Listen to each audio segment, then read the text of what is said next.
আজকে আপনাদের কাছে আরেকটা রেসিপি শেয়ার করব। এই দেখেন বাঁধাকপির ডাঁটাগুলি ছোট ছোট করে কুচি কুচি করে লইলাম। এখানে আলু লইলাম, টমেটোর, পেঁয়াজ কুচি সব দিয়ে একটা ভাজি বানাইব দেখবেন। এখানে পেঁয়াজ কুচি, কাঁচামরিচ তেলের মধ্যে দিয়ে দিলাম। ভালো মতো নাড়াচাড়া করে লাল করে নেব। আমার ভিডিওটা কিন্তু আজকে লং ভিডিও করব, আপনারা অল্প মনোযোগ দিয়া দেখবেন। দেখেন পেঁয়াজ নাড়াচাড়া করে লাল করে নিলাম। এখানে একসাথে সব দিয়ে দিলাম। ফুলকপি ডাঁটাগুলা সবাই কিন্তু ফেলে দেয়, আমি কিন্তু ফেলি না। আজকে এইগুলারে আমি ভাজি করে দেখিয়ে দিব। একসাথে সব দিয়ে নাড়াচাড়া করলাম। তারপরে এখানে দেখেন অল্প সময় দেখে দিলাম। তারপরে সিদ্ধ হওয়ার পরে নেড়েচেড়ে করে সেখানে সব মশলা দিয়ে দিব। অল্প পরিমাণ নিমখ দিলাম, জিরার গুঁড়া দিলাম, মরিচের গুঁড়ি দিলাম, অল্প পরিমাণ হলুদ দিলাম। দিয়ে একসাথে নেড়েচেড়ে পরে অল্প এখানে পানি দিয়ে দিব। এই সময় কারেন্ট চলে গেছে। নেড়েচেড়ে করে দেখুন হিটছে,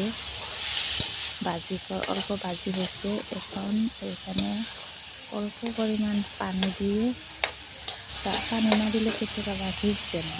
অল্প পরিমাণ পানি দিছি। এই কপি ডেটেগুলো যেন শক্ত থাকে, অল্প পরিমাণ পানি দিয়ে ভিজাইতে লাগে। এই পানি দিয়ে ভিজাইলাম। তারপরে দেখেন আবার কারেন্ট চলে গেছে। দেখেন অল্প ভিজলো, ভিজে অল্প শুকাইয়া যেতেছে। দেখেন পুরা শুকাই গেছে পানি পুরা মতনে। এখন এখানে বেজে নিব লাল করে, একদম শুকনো করে বেজে নেব।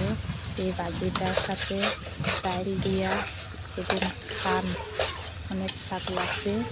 তবে ডাইলও বানাইনি। আপনারা এরকমভাবে কপি ডেটে ফেলে দেবেন না, এরকমভাবে ভাজি করে নেবেন। খাইতে কিন্তু অনেক স্বাদ লাগে। আপনারা বলবেন এই ছোটো বোনটা কী রান্না করলো। দেখেন ছোটো কেউ ফেলে দেয় খারাপ ভাবে, কিন্তু আমার টান এগুলো খাইতে কিন্তু অনেক স্বাদ লাগে। এই জন্য আমি কপি ডেটাগুলা ফেলে দিই না, এগুলারে আমি ভাজি করি এরকমভাবে দিয়ে। দেখেন একদম শুকনো দিয়েছি। এখন ভালো মতন কলে যাতে পুড়ে না যায়, এই গ্যাসের আগুনটা একদম স্লো করে দিবেন, যাতে তল দিকে পুড়ে না যায়। পুড়ে গেলে কিন্তু আবার স্বাদ লাগবে না। দেখুন